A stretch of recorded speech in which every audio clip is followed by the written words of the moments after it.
The worst horror movie I ever saw was fucking great. Hello and welcome to This May Hurt a Bit. My name is James Strayer and this is John C. Myers. And we are a horror franchise podcast discussing each film in popular and not so popular franchises. And today we are talking about Final Destination 3 from 2006. This one being what last week's guest Dan McCoy from the Flophouse dubbed as probably his favorite. There's some stuff I absolutely love in this. I'm not sure if I like it better than part 2. Maybe.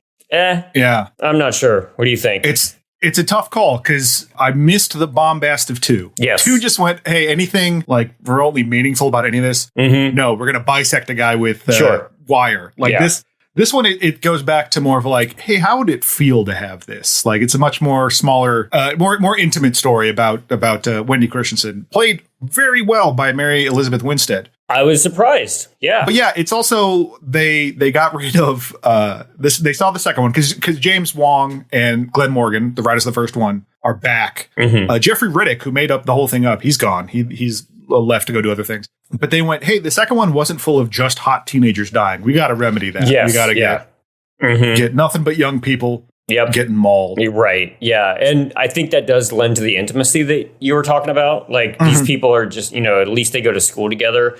I guess there's something to be said for the randomness. A bunch of people thrown together because they just happen to be on a freeway entrance ramp, like part 2. This one, I guess there would be some relationships based on like high school friendships and stuff. Mm-hmm. All of that would have been even better. I'm sure even the relationships would have been better had it been shot in 3D as it was supposed to be shot in at first. That would have been so great. I'm trying to think of recent 3Ds and just the timing of some of this stuff. I mean, there was, and I think we talked about this on the Friday the 13th a little bit, but like around this era, there would have been like My Bloody Valentine 3D and maybe Piranha 3D. Yeah, there was. This was too early for Saw 3D, I think. Oh, okay. That was. Saw 3D was 2010, so this predates that by some time. But yeah, it just like a lot of those just didn't master it in the way that, let's say, Friday the 13th Part 3 did, where they went, this is really dumb. Yep, let's have fun with it. Absolutely, and this would have been the perfect vehicle for that. Mm-hmm. Particularly that roller coaster crash at the beginning that starts it all off would have just been wild as hell. Or just walk into any like shed or closet and have every possible rake, blade, like everything at you. Yes, perfect. But I don't think I want to see Frankie Cheeks in 3D. Oh God, I like him. No. I mean, he's already one-dimensional. I think that's already 2D dimensions to Franklin Cheeks. Yes. We'll get to him later. Yes, exactly. This is, starts off just like the other two with a big 20-minute catastrophe scene, but like lots of fun build-up, even more so than part 2 in some ways. Like you were pointing out in part 2, like the first one started off with just a plane explosion. Tragic as all get out, of course. But with this, you get to see the step-by-steps of a roller coaster coming apart. People like getting flung out of their seats because of the locking mechanisms coming undone, which sounds terrifying to me. Yes. Yeah. Roller coaster this time. All teenagers on their kind of like last night before graduation type of thing. Not as cool as getting to go to Manhattan by a boat, but this is their senior party. Exactly. Yeah. So the first, 15 minutes or so is just getting to know these people. And of course, the slow, terrifying zooms or pans past very innocuous things. My favorite one being the water pistol shooting into a clown's mouth to blow up a balloon. I've never seen one of those more ominous than filmed this time. But that's not the fun of these. Yeah, it was pretty ridiculous. Because they just throw all kinds of feints everywhere of like, oh gosh, like at one point the jock Lewis, as we're introduced to him, he's doing one of those strongman tests where you hit down a mallet and a thing goes up, hits a bell, and the bell goes flying. I feel like, all right, here it goes. Yeah. Okay, no, nothing. But a lot of feints. They know what they're doing this time around. Yeah, they're messing with you. What I don't know if you noticed, but one of the levels of the strongman that was very low to the bottom was rated you were metrosexual if you only got it so high up. So it was a very 2006 joke. If you could call it a joke, I don't know. Yeah, because it's like, oh man, you must dress nice. You can't hit this. Like, what? You have positive grooming habits. You're not going to get this very high. You can't use a hammer. Right. As we get introduced to all these kids, Wendy, our main character who has the premonition, is taking photos for the yearbook. She says like 3 or 4 times. Yes, like, exactly. I'm taking photos of the yearbook. I have a deadline for the yearbook. Nerd. Get a deadline for this podcast in a couple of days. That's you'll really feel it. She's just like me. Right. So they all convene at Devil's Flight, the roller coaster, and there is a very funny, gigantic red devil, voiced by Tony Todd, and is anatomically correct. If you look closely, and I looked closely on the Blu-ray extras, and all of the art department guys were very proud of the size of the devil's testicles in this in this gigantic prop. I don't even know. There's specific reference to it because the aforementioned Frankie Cheeks, who is he's graduated, but he's still hanging around. The Wikipedia article refers to him as an alumnus, but that's such a fancy term for right. Just a fucking creep. And he tells there's 2 hot chicks that are in the group, and he's trying to film them. If you raise your hands and just cup them slightly, it'll look like you're holding the devil's balls. And we'd want to do that. Why? When else are you ever going to see a dick that big? He's into some weird stuff, that guy. Mm-hmm. Yeah. And he's harassing everyone with the camera. He eventually at one point starts bragging about how I did well in a carnival game. And I won this necklace of a mud flap woman. Oh, yes. That he then proceeds to lick. Was like, hey, I got something from a carnival. Want to watch me put it in my mouth? Right. Like, I would wash a funnel cake at that place before I would eat it. Like, yes. Although I was upset that this movie did have some carny erasure. We didn't get some good, like, this is important. Like, Rob Zombie style, yes. Like maybe the carnival's evil kind of thing. Right. It's just a bunch of other teens. Yeah. Which is, I suppose, more true. That's more true, yeah. The people who are, I guess they could be like, juniors in high school. They're not out to graduate. They're like, one day I'm going to get thrown from a roller coaster operated by younger kids. It's a weird, like, dystopian, like, social structure. Like, yes. A Brave New World, but it's... Run, runner. Carousel. Operate the roller coaster. Carousel. Yeah, carousel. God. These references are probably for like 2 people, I think. Yep. Go watch. And we're enjoying them. Yes. Go watch Logan's Run. Spoiler for later, but Tony Todd's character is not in this at all. However, his voice is the voice of the pre-recorded devil. You walk under, well, I guess you walk under the devil's testicles, and you hear Tony Todd's voice calling you into hell. You may never return from Devil's Flight. Oh, is this before or after Transformers 2? Oh, good call. We saw John Turturro get awed by robot testicles and went, how can we do this? How can we do this better for our own brand? So at this point, they're all kind of dividing up and just choosing who they want to ride with and where in the train on the roller coaster they want to ride. And I found this so frustrating because Wendy is clearly having anxiety of some sort about this, and her boyfriend, Jason, just won't ride with her. Because he has to ride in another place. And I'm just like, dude, ride with your lady friend here. Yeah, you know? It's not that bad. Because he makes a big deal about, like, well, I got to ride this roller coaster. Otherwise, we'll have to wait in line tomorrow and it's going to be awful. But why is this is a big deal. I like roller coasters. And she's freaking out. And we learned through several bits of clumsy exposition that she's a control freak. Yeah. She mentions it once or twice. And then her boyfriend talks about how you don't like roller coasters because it's a loss of control. And this tries to be a theme throughout the movie. I don't think it's very successful with it, but she doesn't want to sit in the front because if she sees the track, she's going to freak out. Yeah. Her friend, Carrie, does not want to sit in the back with her because... Fuck that. I'm going to Berkeley and I won't get to do this for a while. Apparently they don't allow roller coasters there. Not in woke liberal Berkeley. Well, California. What? You were on a roller coaster? Canceled. So, and then like Frankie Cheeks sneaks in to try to film the hot girls, even though he's sitting behind them, and logistically it doesn't make any sense. But it ends up she's in the back with her friend's boyfriend, Kevin, played by Ryan Merriman, who I only know from The Ring Part 2. He plays a guy who tries to get his girlfriend killed instead of watch the videotape and suffer its consequences. We'll probably get around to those at some point. Yeah, so they're in the back, and she tries to take some photos till a attendant of a roller coaster. I almost call it concierge. A roller coaster concierge. Complete in tie and tails and giving you a towel as you leave the men's room. But she starts to have this premonition of things going wrong on the roller coaster.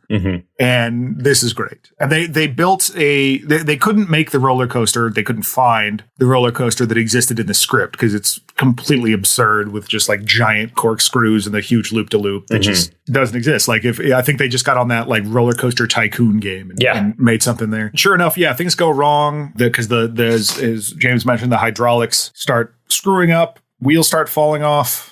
Then madness happens, and it's very well filmed. Like it's one of those like kind of quick cut things, but I feel like it does well where it's not like you're off kilter enough that you don't know what's going on, but it's you still have like the logistics of everyone involved in the cars. Yeah, you know what I mean. Like I was never lost in the place. Now, granted, like they're on a track moving forward, but still, I could keep track of where everybody was, and there was some really like fun old style just filmmaking techniques with this, where they would film it once and then use a mirror as well so that you could reverse it and get another take. So it's like you could get 2 takes out of 1 take.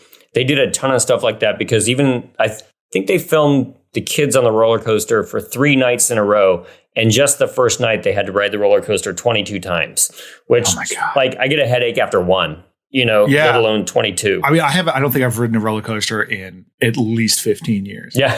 But I was a big roller coaster guy. I loved them, but I can't imagine riding for it's ice cream for dinner. No thanks. Right. It's too much Reggie. Yes. Yeah. Too much Reggie. So as usual, as is the formula, she then realizes that, or the audience realizes that this has all been a terrible premonition, and Wendy continues to freak out and demands to be let off of the train. And she gets a few of her friends off the train as well. A weird thing that a moment that happens here that I just remembered is before, when they're still doing the seat game, when they're still trying to figure out where to sit, all these like little kids try to get on. And the guy's like, no, you're not tall enough. And I'm like, okay. Right. Like if that was supposed to be a misdirect, I don't think it really worked. Oh, yeah. But because I wasn't, till afterwards, I was thinking like, wait a minute, did they technically survive as well? Is death going to come for them? For but the kids. Yeah, but I guess they were fated to not be able to get on that ride. Right. Whew. Yeah, I don't really need to see, 10-year-olds getting tracked down and gored by a pipe. Because this does stay true to the other two that like it is gooey. Yes. When the deaths happen, they're usually like quick, but they're messy. Yes. And I like that a lot. Absolutely. I'm really glad they're keeping that going. And it's so funny to, having gone through all the Friday the 13th and all the struggles that those people went to, and now it's like, oh no, we're making a movie for kids. We need like 18 buckets of blood. Exactly. Yeah, lots of splashing on faces and such. Yeah, it's she freaks out, gets a few people off. There's an altercation between Lewis and Jason or Kevin, one of the two jock guys. I can't remember which, but everybody gets off, and of course the roller coaster ends up wrecking, and we see that in the background. Yeah, including some people that didn't get off, like her boyfriend. Right. Like her boyfriend doesn't get off. Like, come on, man. Come on, dude. You know what? You're better off, girl. Yeah. Right. No, I mean, he obviously doesn't deserve to die, but he was like, oh, man, that's... Yeah. I would probably do the same thing. Right? I'd be like, well, I mean, she'll be there when the roller coaster ends. In 3 minutes, we'll be reunited. Yeah, we cut to Wendy's like pretty disturbed and has quite a bit of survivor's guilt over this, especially because her boyfriend does actually die on the roller coaster. There's a bit where there's some yearbook signing at the end, and everybody is like, kind of making fun of her for struggling over this guilt that she has. The two like hot girls who were supposed to be like kind of coded as these, like Paris Hilton types. Yes. Like, we're very empathetic, and they're like, we should invite her tanning with us. Right. And they give her their number, or one of them gives her a number. Yeah. For some reason, she has hers. I don't know, but probably yearbook business, the important yearbook business. Yes. Yeah. I don't know why everyone's so like, oh gosh, look at her. Like, yeah. I guess it's the same way that people were freaked out by Devon Sawa in the first one. Sure.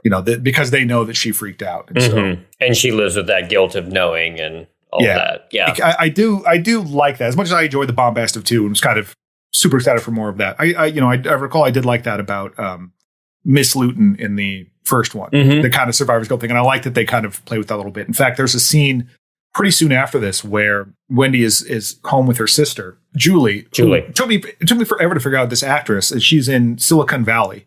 Plays Monica. And I'm like, I've forgotten so much about that show. Like, I enjoyed it when I was watching it, but I've just memory hold it. It's like, yeah, that's done now. Right. But she's great. But there's an argument about her charm bracelet that she has. And that her grandma gave me that. And, whatever. This sister thing. And then Mary Elizabeth Winstead just sells this bit about like, I need the help right now. And I'm like, I feel really bad. Final Destination movie. You can be there for her if nothing else. Yeah. Well, it's funny because she's also someone that I associate with like more highfalutin dramas. And I know she's been in Harley Quinn and a bunch of this stuff, but like just to see her in this is so funny. Very solid. Yeah. So we get into the first elaborate death catching up with everybody sequence where the two young women, I believe they're both named Ashlyn and Ashley or something like that. So they get called the Ashleys. And so they go to the tanning salon. They find themselves in a situation where they get into the tanning beds and the attendant is outside on a phone call and he gets locked outside through all this death machinations. And they fry to death inside the tanning bed. Yeah, this was a little torture porny for me. And I mean, by this time, Saw had come out and things were starting to trend that way a little bit. But this was a lot less like stuff was going on, but it was really kind of, you were watching them slowly fry and be trapped and not be able to get out rather than kind of the more immediate. I mean, the first one did have that choking death was a little extreme. So it was a little bit more reminiscent of that, but felt a little harsher. I think it's because you spend a lot of time with them being like nude and dancing beforehand. And so it just feels kind of gross. Yeah. I mean, there's nudity for the first time in this series. And I think that they really kind of drive home the idea of like, no, you're also helpless and naked in this sequence now. And that, that's somewhat effective in its own way. But they are listening to Roller Coaster of Love. Of course. While in the tanning bed. And they do build it up pretty well in this. Because the issue is they go into where the tanning beds are with a drink. Yes. And if you have liquids in a Final Destination movie, forget it. Yep. But the attendant told them not to do it. And one of them, sets the drink on a table. The other one wants to turn up the heat because it's too cold in there. And this causes a thing that runs the beds, I guess. It just goes down and you see a number that says like 230, digital readout. Underneath it says like, hey, don't let the vac get above 250. And we all know, I mean, I don't need to tell you, listener, that you don't want the VAC to get above 250. Yes. Yeah, it lets you know. And sure enough, the VAC starts getting above 250. Oh no, things start going wrong. Wendy, at the same time, is going through her yearbook photos and notices that she has a photo of her boyfriend with the roller coaster in the background and jumps to this wild conclusion that, everyone's death is in the photos. Yeah. I suppose we should back up a little bit and say that this idea has already been introduced to her by Kevin after the yearbook signing thing. He comes up to her and starts telling her about how he read online about Flight 180. This is a completely different group from Flight 180, which I think is a good change. The second one, sort of death radiating outward, was neat, but this is like by removing it from anything to do with them. It's like, it can happen to anyone. Yeah, Kevin tells her lays out the whole thing that they started dying in bizarre ways. Over the next several months, everyone who got off that plane started dying in weird accidents. They died in the order they would have if they stayed on the plane. Unless someone intervened, and it skipped them. Unless someone intervened, then it skipped them. What, did you read that on the news? I know. Again, how do people get this information? Kept track of that. Yeah. So she's got that in her head. She's looking at the photos, and then rather than go, man, I'm a really bad photographer. Yes. She goes, the two Ashleys, their faces are very red. They're probably going to burn to death. Yes. Let me call them. Right. And somehow in calling, I guess the phone vibration knocks over a coat rack. Yeah. It's a bit of a stretch. And her phone ring, by the way, for whatever reason, is the Donkey Kong theme from the arcade game. Not the thing that plays right when Donkey Kong is climbing the ladders at the beginning. I fucked up. I said it's too hot in here. Huh?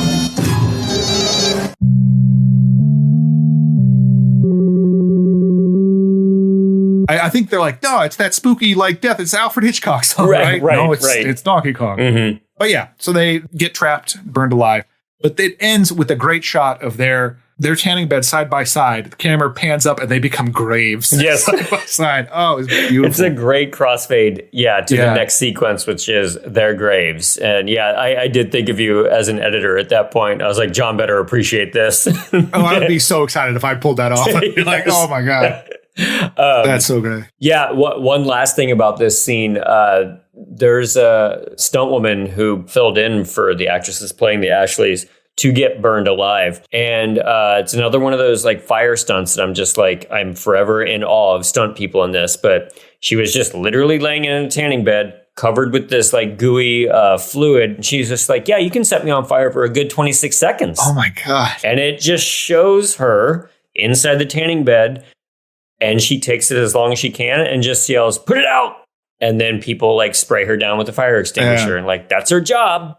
You know, all these movies should have like Jackie Chan endings where they just show like the stunt people like doing the thing and then like, because that stuff's amazing. Yeah. Because I saw a behind the scenes thing with Mary Elizabeth Winstead and Ryan Merriman where they're like, we had to hang upside down from the roller coaster prop in front of a green screen, like kind of cut our knees a little bit. Like our hands got cut holding this thing. And this woman's like, set me on fire. Please, I'll do it. Yeah. Gosh. I'm never going tanning again. So I don't know about you, but no, I have to do that. You know, right. You got to look good when you're recording a podcast, exactly. But you know, I may have to sacrifice that. Right. That's why we'll never go video. We're now at the grave site for the two Ashleys, and I did kind of like this bit where the moody boy he declares, you know, they never did anything to anyone, so they're playing a little bit against type with the freaks versus the popular kids, and he actually kind of comes to their defense a little bit, which it was kind of impressive. There's never a feeling of,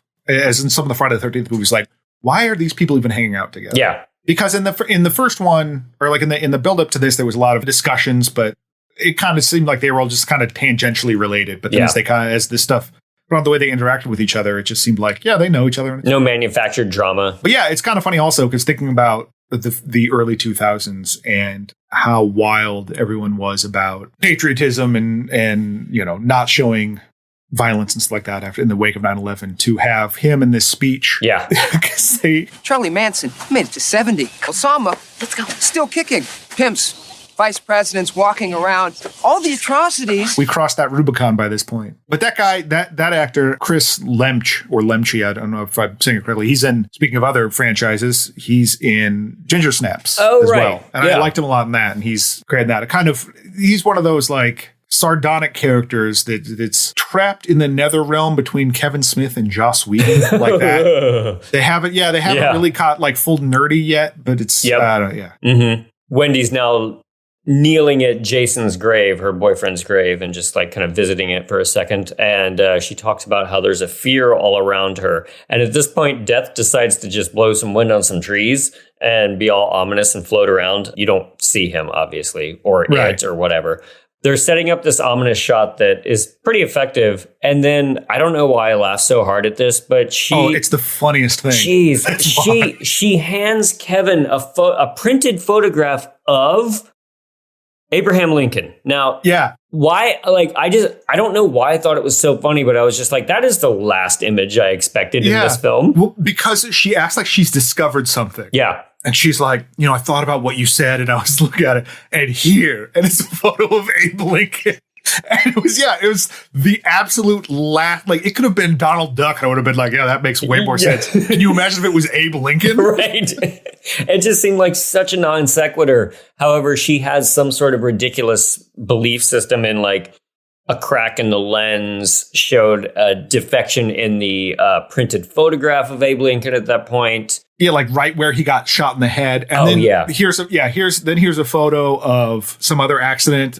And then here's a shadow of a plane on the Twin Towers. Ugh. It's like, okay. Yeah. That was a little like, that was a little rough. That was a little tasteless maybe. But yes, it just looked real stupid. Final Destination, the preferred horror franchise of QAnon supporters, I'm sure. So yeah, I mean, that's what's so strange about this movie is that this one in particular, you know, we joked in the last one about jumping to wild conclusions, but this one is specifically about jumping to wild conclusions because it becomes a runner in this movie that all the photos she has predict people's death. And so she thinks it's going to be this. Oh, no, she was looking at the wrong photo. It's this one. Yeah. So it's like, even if you're wrong, you're right. Yes. You're still right. It's just you didn't look at the right thing. It's in there somewhere. You need to go back and look again. She needs to go do her research. You know?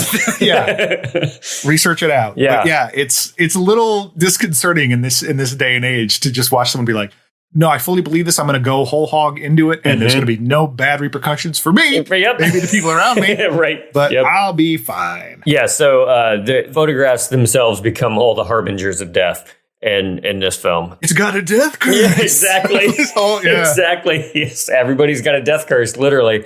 They leave the funeral a little peckish, as you do, and go through a drive-through, which I also thought, it's not like you can't stop for cheeseburgers after a funeral. Maybe that is a good idea, but I don't know. I thought it was kind of think funny. Outside the bun. Right. I guess some people go to bars, some people go to drive-thrus. In the drive-through, they get trapped by multiple cars because there's a car in front of them. They can't go around. There's a car behind them that pulls up. And then there is a delivery truck that backs into them and traps them on the other side. So they are completely sandwiched while waiting for sandwiches. And I like that the truck that traps them in is the Heist beer truck from part 2 that they point out on the highway, which I guess survived the crash. Nothing happened to it. Right. And just they hire the worst drivers. Yep. I hope this is a runner throughout the rest of the series. Yes, always that beer company. But yeah, they're trapped in there, and there's this couple behind them arguing in the car. Mm-hmm. This one doesn't have so much buildup as much as it is, a truck that's up the hill. There's no one driving it. You just see it like take off, like the emergency brake wasn't put on, but you don't see anyone like forget to do it or something like that. Sure. It's just, here's this truck ex machina driving down the hill. Before this, they've been trying to figure out that Frankie's going to be next, and they're trying to figure out how it's going to happen. Yeah. The truck comes barreling down, so oh my God, we got to get out of the car. They can't get out of the car. Truck hits the car behind them, sending the engine of the car. I mean, presumably, I don't know if those people are fine. Yeah. I kind of stopped caring. But it crashed in their car, which crashed in the back of their car, which sends the engine of the car behind them flying through the back windshield of his truck, through the front windshield, and into the car in front of him, into the guy's head. Yes. And again, just gushy. And even after it makes the initial contact, the fan blade on the engine keeps spinning and just chewing up the back of Frankie Cheeks' head. Yes, it ends up being Franklin Cheeks. Yes. It keeps the fan blades going just long enough to just make it a gag. Yes. And I think it's great. And we have no longer to endure Frankie Cheeks. Yeah, he's being a creep up in creep heaven. Yep. They immediately examine the photos, and there's a fan next to Frankie's head in his photo. So jump to that conclusion. Yeah, clearly that's what I should have guessed, that it was going to be an engine popping out of the car. And that's on me. That's my fault. I'll take that one. Sorry, Frankie. But I also like that photo that they find of Frankie's is one that Kevin took earlier as a joke. He tried to take an upskirt photo. Oh, right. Yeah. And so in the foreground is just this giant like beaver shot upskirt photo of this teen. Right. I just couldn't help the actress being like, "Hey, I got the part, Mom." Right. Yeah. Yeah. You can see me first. Yeah. Big screen. They then decide they need to track down Lewis. And this is my favorite scene of the film. By far and away. I mean, it's not just the death that leads up to this. And, thinking through this, this movie is pretty good at just set piece after set piece after set piece. There's not a whole lot of downtime in between these, really. There's not, to the point that when the final, the climax was happening, I was like, oh, I guess this is the climax. Right. And it did spend a lot of time with Wendy and Kevin as they're really figuring stuff out. So it's really kind of about them. Mm-hmm. And, again, I also like this runner throughout the first 3 of these anyway, where they're not couples, but they're it's a guy and a girl figuring this out. Mm-hmm. But there's not really love interests. Right. I think that's a neat way to do it. Exactly. Unexpected way to do it. But there's time with them impassionately explaining stuff. Yes. I feel like in 2, there's a lot of time spent restating the thesis, but I think you have to, because in this one, they're lunatics, and they're trying to convince everyone else that they're not lunatics. Totally. Yes. They have pictures as evidence, you see, Yeah, so we get to the next set piece, which is a weight room, because they are tracking down Lewis, who is in training for football, and he's in a weight room with all of his other football player teammates, and the amount of just over-the-top jock energy coming out of this is just wonderful. It's like they can't lift weights without truly just screaming at the top of their lungs. Yeah, this is definitely like Glenn Morgan and James Wan working some stuff out from gym class, because these are just like the most stereotypical meatheads that are just constantly like shouting. Yes. And then I guess the enemy team, the rival team, is called the Bruins. He'd be like, fuck the Bruins. And kind of like a bear gets mentioned or something. And by the way, going back to them being insane, they find this, they find Lewis down there because they look at his photo, and it's him doing the strongman test. And behind him, there's a guy with two swords. It's like, it's supposed to be like a sultan. He's like, oh, the sultans, he's training with them now. We got to go down there. And the swords are probably going to kill him. So they print out a bunch of photos and go down there to show him and encounter all these lunkheads. It's great. Well, yeah. And it's, again, there's a few misdirects where it's just like, a water fountain sprays onto the ground. A CD player almost falls into said water. Wendy's looking around at everything constantly, how it's all going to kill us. Which is fun. But there are these two, because they're the sultans, there are these two giant scimitars on the wall, and they keep rattling as people are moving the weights and crashing them down. It's causing them to rattle. The working out is getting into a fever pitch. Yes, it's so well edited and shot. Yeah, Lewis is talking about how he's not worried about it. His life's going according to his plan. All he does is win. And this one guy is working out, lifting weights in front of the bear, this giant stuffed bear they have. Fuck the Bruins.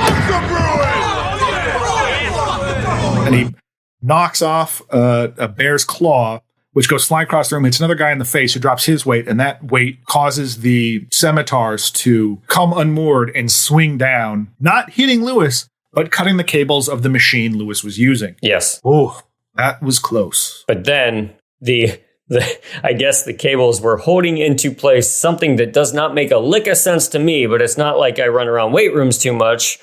It's a New Year's resolution every year. Yeah. But again, that's why we don't do video. Yes, exactly.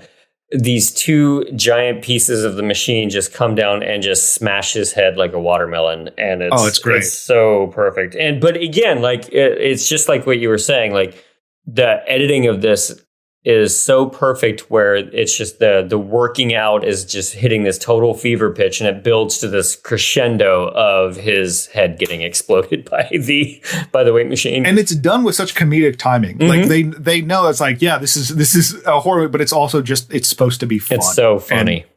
And I like that. It's much less about being terrified than it is about just the thrill of the thing. Yeah. And I think they do it very well. And then after, because they get sprayed with a bunch of blood, cooped up. We cut to outside as they're walking back to the car after this failed mission, and they're wearing a whole bunch of Sultan's gear. They clearly were given that instead of they're holding their clothes in a bag. My first thought was like, wait, did they stop at the gift store? Like, when are we going to be here again? It is a fun little detail. Yeah, we should remember this moment. Yeah, but so that's Lewis done. Then they figure out, well, okay, so now it's the emo kids. Yep, it's Aaron and Ian, or Zip and Pip as they call each other.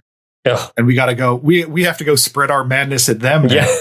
And we'll go to their place of work, which is like a Home Depot kind of place called Build It. Evidently, they couldn't find any hardware store. The production couldn't find a hardware store that wanted to be even remotely associated with all of their products killing and dismembering teenagers. So the art department, every night when they went in to go shoot, probably at 8 or 9 o'clock, just had to spend an hour or two just doing what they call Greeking, and just like making it so that there are no logos of whatever the hardware store was in there, which would have been exhausting work. Just covering up every price tag, every extra logo of stuff being sold in there. Yeah, anything that could be seen or possibly be seen. Which means that if the store was going to open at 6 a.m. the next morning, they probably had an hour or two worth of work to undo all of that every single night while the production was still shooting, probably behind schedule, because that's just how all these things go. So, kudos to the art department on that shoot. these two kids are the only ones there shutting down the store. And it seems like one of those giant big box stores, but I guess they're the only two that are just doing like night cleanup duty for some reason. So either they need a union. That place needs to unionize, right. Or he's completely unqualified doing all this stuff. Because I question his forklift operation certification. I don't think he should be forklift qualified. But we're introduced to him. He is loading up a nail gun to shoot at pigeons, which is not something, because it seems like he was ordered to do it. And that's, again, that doesn't seem good or a nice way to do it. Right. But the nail gun he uses is like super chrome and shiny. It's like a nail gun a pimp would use. Exactly. Like Norm Abrams in a big fur coat, just building a hutch for his stable. The flashiest hutch you'll see.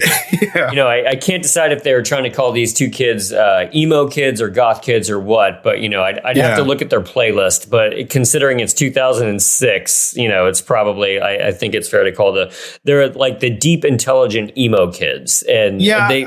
Or like just like Good Charlotte, like maybe they're on the road. Maybe they started with Good Charlotte, and maybe they're headed down to Quail or something. Exactly, eventually, but hard to tell. Yeah, but yeah, they are depicted as these kind of like sardonic but hyper intelligent teenagers, because they do start coming up with a few ideas, such as, what if, for example, the last in line were to make the utilitarian choice.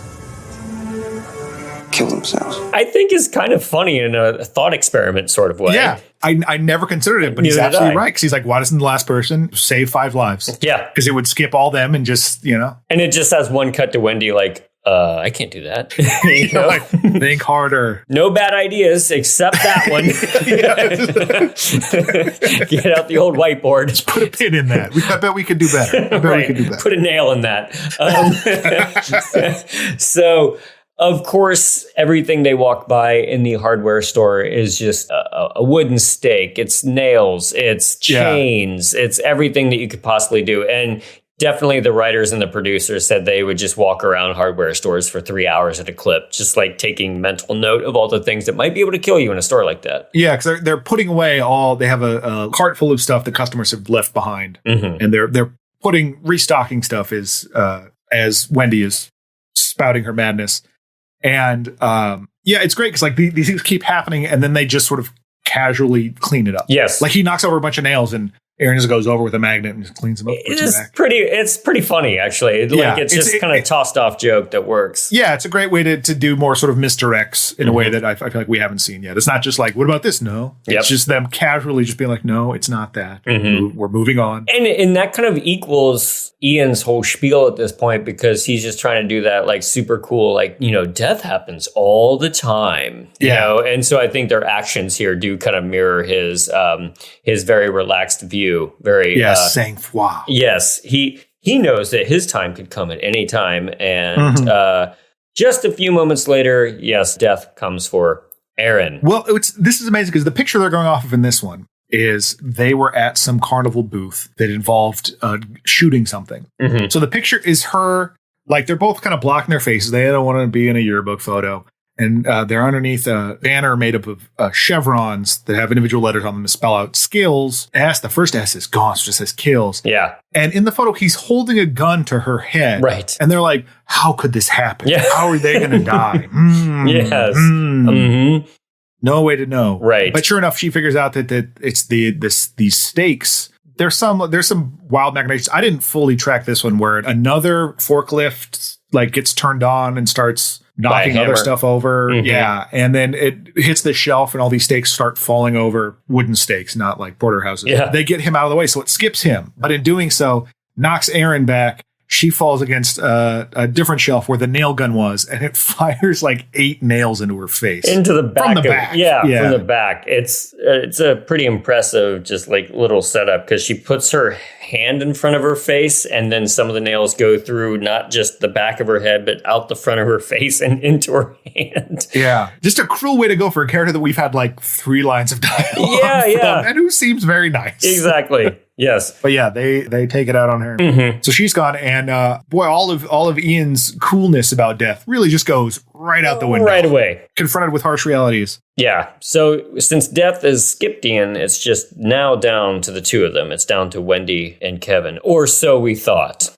Because they discover via some photos, some more photo investigations, that there's a charm bracelet that her sister Julie was wearing. Yeah, she was on the roller coaster as well. Yeah, which we do not know until just now. Before Kevin runs off to save Julie, who is at this tricentennial festival, like a July 4th type of deal, he actually wants to see his picture because he's been avoiding knowing how he is going to die for a long time. And another one of those, like, his face is just overexposed and out of focus, but it must be fireworks going off in his it's probably face. a firework went off in his face. That's exactly what that looks like. Right. Or he's like going to get hit by a truck. Like it could be anything. Like could be anything. Involving a light, a bright light of some kind. I do love this little bit, though, when Kevin shows up at the festival and he just looks around, as these kind of movies do so well, and he sees grease fires, he sees sparks, swords on, costumes that are playing like revolutionary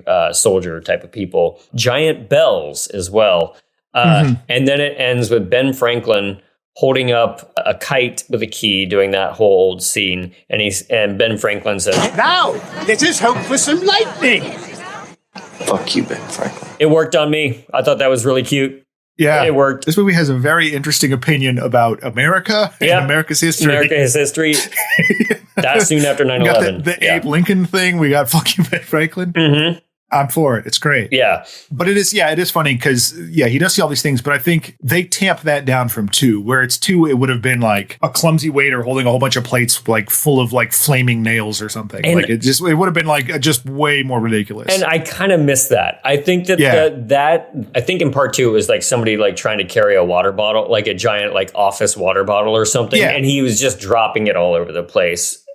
But it was such a quick cut, and I thought that was hilarious for some reason. It totally works for me. And I think that's where I'm a little let down by this movie, is that I had such fun with that that I'm unfairly perhaps with this one being like, well, why are you more like that? When it's really more like 1, but 2 is just so flippin' stupid. I loved it. Yeah. Yeah. So he's working security at this event. Yeah. So Wendy is freaking out and trying to go down there to try to save her sister. Keeps hearing a song on the radio. I feel like this is played a few times. They've gotten rid of John Denver. Now it's some song about how there's someone behind you. Oh, okay. And she looks and it's a van and it's clearly supposed to be Ian. Like she's now convinced that Ian is out to get her. Yeah. Because he perhaps not correctly, but not incorrectly holds her responsible for Aaron's death. Yeah. Because again, it's much like part 2. It's like you're intervening in all of this. Yeah. Either made it worse or like, didn't make it happen, but it kind of seems likely to a passerby. She's also wearing a T-shirt of her high school in her photo, which is named McKinley, and that is also Ian's last name, which he clunkily says in like one of the opening scenes. Ian McKinley. How pathetic is it that my last name is the same as my high school? You just noticed that now? Like 4 years into the high school? Yeah. Exactly, yeah. My name, like school name. I graduate now. So Kevin tries to grab at Julie for her safety. The fireworks start going off for the festival. And of course, it spooks a horse. And, the whole death trap machine starts up again. The horse runs away, but it catches Julie around the neck with a rope that's fashioned. It's not fashioned like a noose, but it has that effect on her. Yeah. And it was wrapped around her. Like, it looks rough. Like, she went down hard, actually. And the horse drags her around for a while until Kevin can grab one of those Revolutionary War swords and cut her loose. It was very well done. And she just gets cut loose. Wendy has arrived to see this. Yeah. Just gets cut loose, and then, knowing that they perhaps have just averted her death, starts screaming at her sister, who just almost died. Who was sitting next to you on the roller coaster? Yeah. Who was sitting there? And she doesn't know she's all out of sorts. And her friend that's next to her goes from caring for Julie to be like, whoa. Yes. And sure enough, gets impaled with a flag. Yeah. Again, like this character that maybe has had one line of dialogue at the beginning. Just gulp, dead. Kevin is saved from a propane tank that almost gets him as well. That would have been the Flash, too. That was actually his death, was getting murdered by Ezra Miller. So close. So close. Ooh. Yeah. Almost got caught in the Speed Force. Ian shows up finally. And that's where she does say, We have to get out of here now. What's the deal? Ian McKinley. He causes my death. In my picture, I was wearing the McKinley Grand Night shirt. He's the clue. and I believe he even just yells, "I'm not dying." Yeah, because like a bunch of fireworks like tip up and fire at him, but they don't hit him. That's it. And he's like, I can't die now. Although it's never like he never explicitly threatens her, which I also like. Sure. Like he's being an absolute creep and asshole, but like he didn't like show up with a gun and be like, now it's your turn. Yeah. But he's definitely yelling at her and menacing her. Mm-hmm. And the fireworks miss him and he says, yeah. You see? I'm not gonna die! Which is the last thing you want to say in In the Final Destination Destination. movie. Yeah. It's like a cherry picker, I think. Yeah. Just falls on him, and it doesn't so much as smash him, but it cuts him in half. And you can see the two halves of his body laying in the grass, and the camera doesn't even like linger on it too much. I didn't catch it immediately, and I was like, oh gosh, he's not crushed underneath the cherry picker. He's cut in half somehow. Yeah. So again, going above and beyond, Final Destination crew. Quick and effective. Mhm. I'm a big fan of these kind of deaths. Please quote me on that in the newspaper. So 5 months later, Wendy is on a subway car. She was talking about like getting out of town or something like that earlier on. And she starts seeing 180 and she starts seeing like little ominous things. She's starting to get her anxiety attack again. Yeah. Seeing ads for the Build It place, seeing ads for a tanning salon. Yes. Tony Todd's voice comes on over the loudspeaker and just says, This is Booth Street. Next stop is Osborne. Into the line. Why would you? I mean, I guess they don't hire train drivers based on their voice, but why would you want like the creepiest? Please stop saying into the line for every stop. She was about ready to get off the train, but then Julie walks on. There's all this like little bits about, I wanted to come see you at college. We're going to all meet up at the game later on. Crazy coincidence that we're all here. Yeah. Kevin shows up as well. It's just like played off as this big premonition. Then, of course, the train starts to wreck. Kevin gets sucked out into a bloody mess out of one of the windows. Wendy survives this, even though all of her friends... But she ends up on the train track with a train coming right after her, and then it cuts, right? And it's a premonition. Well, it's a premonition. Mm-hmm. It's happening again. Yeah. Oh no, here we go again. Yeah. And it like cuts, like the cut to black. She said she pulls the emergency brake, and then it cuts. Yeah. So it's like... I found this ending a little bit confusing. Like, I felt like they were just trying to go for something like, more extreme at the end. Mm-hmm. But it's almost like, I don't want to say they didn't earn it, but it's just that idea of like, oh, you're going to do another one of these premonitions, but you're not going to like follow it up with what actually happened next. Yeah, they left it a little ambiguous, but it's not like we see this character again. Right. And I think eventually one of the other filmmakers said, well, to me, she's dead. So, yeah. I don't know. But they did leave it ambiguous because, you're kind of waiting for, the sign to hit someone, for the kid to blow up, one final thing. And they kind of deny you that. You still get this great action set piece, but they're like, but did they? Right. Yeah. And it's a little bit of a, yeah, okay. But it was still fun. I still like the the big train crash thing was pretty neat. That does make it difficult, though. Do you count those deaths at the end there in the kill count where we have to go honor our dead right now? Ashley Fround, played by Chellen Simmons, burned alive in a tanning bed. Ashlyn Halperin, played by Crystal Lowe, burned alive in a tanning bed. Frankie Cheeks, played by Sam Easton, back of head shredded by propeller. Luis Romero, played by Texas Battle, head crushed between two weights. Aaron Ulmer, played by Alex Johnson, repeatedly shot in the face by a nail gun.